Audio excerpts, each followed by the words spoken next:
Hello and welcome to Nurture Nutrition. I would like to talk today about food labels, the labels that are on the packaging, on the products that we can buy in the supermarket. I remember at one point when I was actually going through the weight loss and I had made the decision to avoid eating certain things simply because I knew it would be better for my inner health. And I could spend up to 2 to 3 hours in the supermarket. It used to drive anybody who was with me, used to drive them mad. I could spend up to 2 or 3 hours in the shop reading every single packet that I was intending on buying or thinking about buying. And on those packets, if I didn't find, or if I found rather, ingredients that I felt weren't good for my inner health, then I would actually put the packet back. So it was very frustrating for anybody accompanying me, but it was also an excellent learning experience for myself to discover really what's in the food. It's too easy to just go, we're in a hurry. It's too easy to go into the shop and just like grab the packets, put them in the basket, and get to the checkout as quickly as possible, and then get home and get organized. Okay, and I know we all lead very busy lives.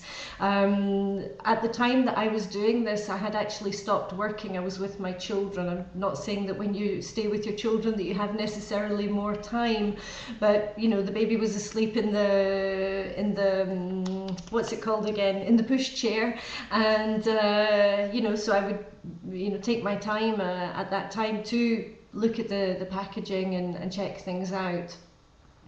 And again, this is basically what has brought me to a point of where I just eat really natural foods. And again, because I know that certain foods, even in the natural world, certain foods are not going to be right for me, and I will not eat those on I will eat them on very rare occasions. I still eat them, but on rare occasions.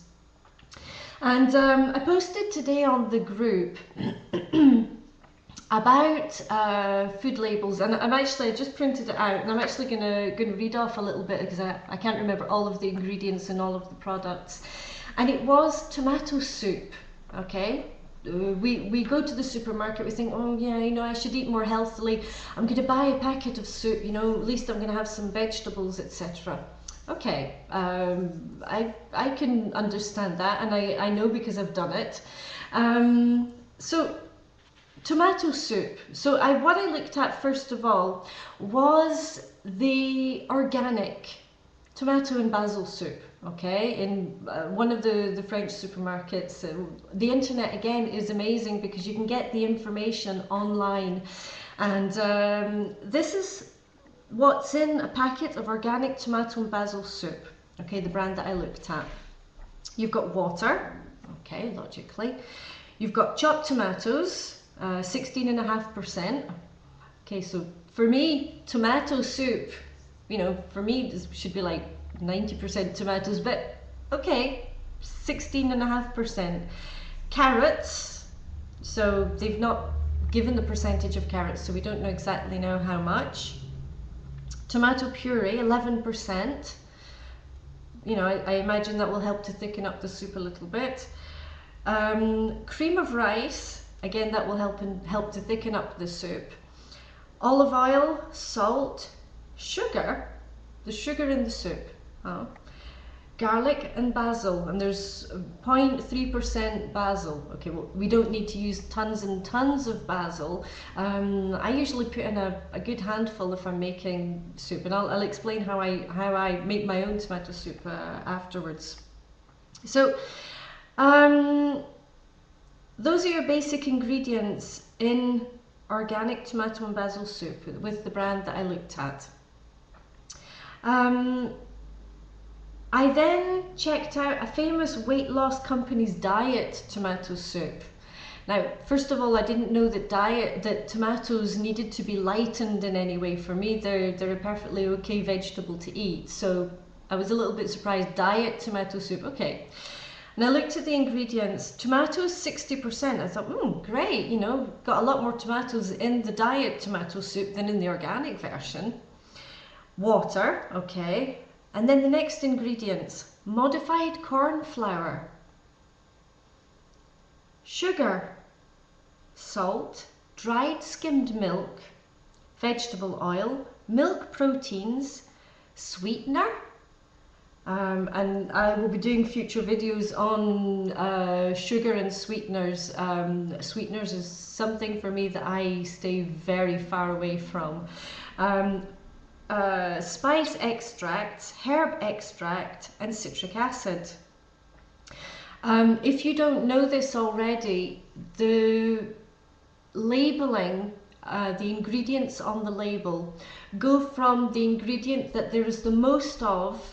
So for example, in this one it is tomatoes, to the ingredient that there is the least of. So in this case it would be the citric acid. I think it's an important element to take into account. When you look at this, you've got reconstituted whey powder, excuse me, sorry, I went off into French again. You've got modified corn flour as the third ingredient. Now, corn has a very high GI, and this is modified corn flour. So for me, this isn't, you know, this isn't diet stuff. The fourth ingredient is sugar. So if you're looking at 60% tomatoes and you know that the fourth ingredient is sugar, you have to ask how much sugar are they actually putting into it. And everybody knows, I think I said this in yesterday's video, everybody knows that sugar is bad for you, you know. And this is supposedly a diet tomato soup from a weight loss company. Okay. And I compared that one with the cheap shop brand. So it's the shop brand, and it's the first price that you would pay, the cheapest price you would pay. This was quite interesting. Tomato puree, 55%. Okay, so this is tomato puree. In the diet version, we had 60% tomatoes. It's not said whether it's dried tomatoes, fresh tomatoes, tomato puree, or what, just tomatoes, okay.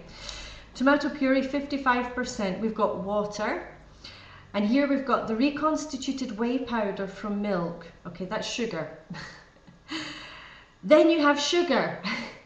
Then you have modified maize starch. Okay, sugar. Then you have vegetable oil, you have salt, you have ascorbic acids, which is vitamin C. You have acidity regulator, which is the citric acid. You have mustard flour, natural flavouring, they don't say what of, and garlic oil. And what I noticed is that, frighteningly, the cheap shop brand and the so-called diet version of the same soup have more or less the same ingredients.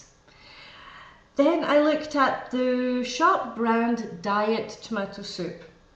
And we have tomato puree 72%, so we're kind of upping the tomato puree percentage.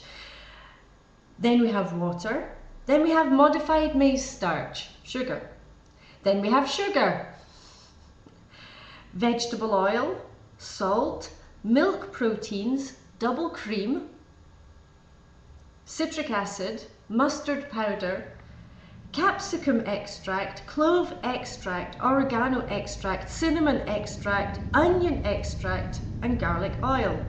So again, we're kind of very similar to the cheap shop brand and the other diet weight loss company's diet soup.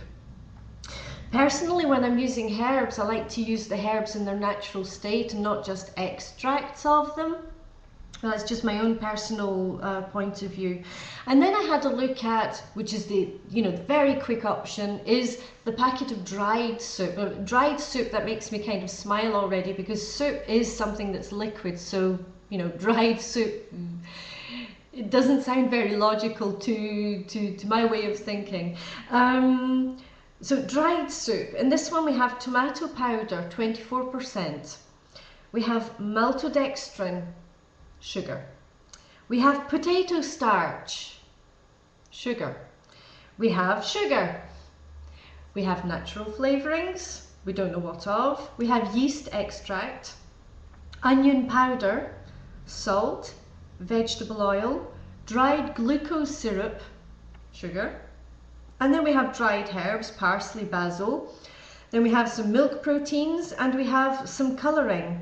This one is paprika extract. Okay. So when you actually look at the ingredients of what's in this soup, you think, well, is that really a healthy option? You know, they're adding stuff in that I maybe wouldn't want to be eating if I'm looking to lose weight or live a healthier lifestyle. Personally, if I had to absolutely have a packet of soup, I would tend to go for the organic, okay, because the sugar was quite low down on the list. It was the third to last ingredient.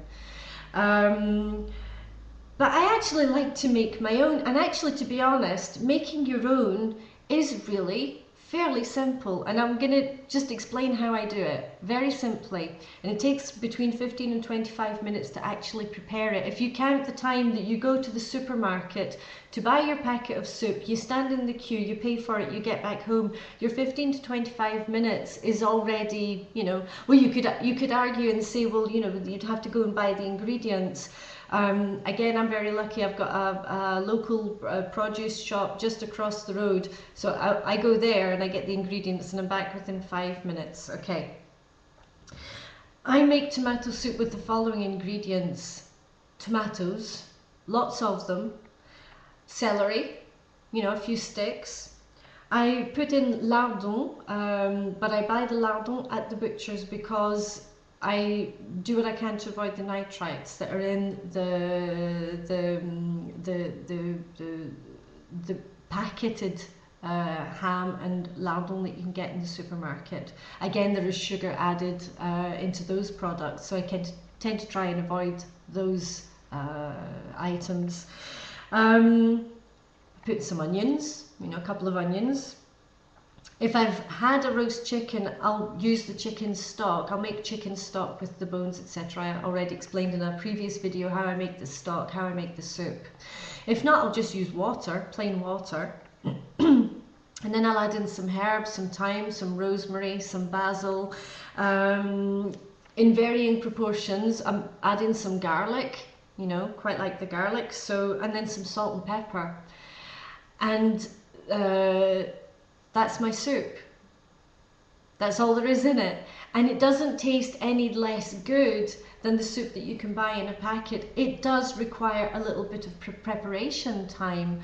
But again, you know, what I said in the Food Made Simple video, it is possible to find that time. When I make this soup, I will make it so that it lasts maybe 2 or 3 days.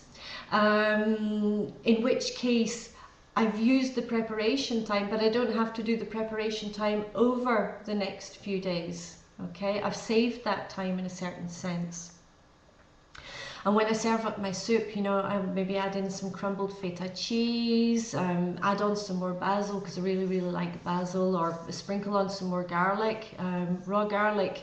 Yes, it does make your breath smell, but if everybody eats it, nobody will notice. So get everybody, if you're going to have the garlic, the raw garlic, sprinkle on some on everybody's plate. That way nobody will notice the odor of the garlic. But I think this is kind of important to know. So when you're doing your shopping, and maybe you don't have the leisure or the time to spend as much time as I did looking at the labels, but for example, maybe check out 1 or 2 of the things that you're buying and have a look at those. Okay, maybe don't worry about the rest, and you can do it as you go. And basically, again, once you get down to it and you decide that you don't want to eat modified starch because you know that it's going to either prevent you from losing weight or make you put on weight, and you know that on the inside it's not good for your health, if you don't want to be eating these things, then very naturally you're going to come away from these types of products. And like I said before, I go into the supermarket and there's basically only 2 aisles that I actually go to, or 3 aisles, and one of those is the cleaning products. And again, we could go into the different types of cleaning products, but that's not the objective, the goal of this program. So have a think about that, and I hope this has been helpful in a sense. So bear in mind the list of ingredients is from the most to the least on the labelling, and also bear in mind that not everything that's in the product has to be listed. So there might be things in there that haven't actually been listed down on the list of ingredients. So yeah, think about that one. I hope this has been helpful, and here's to your very good health. Thank you, bye bye.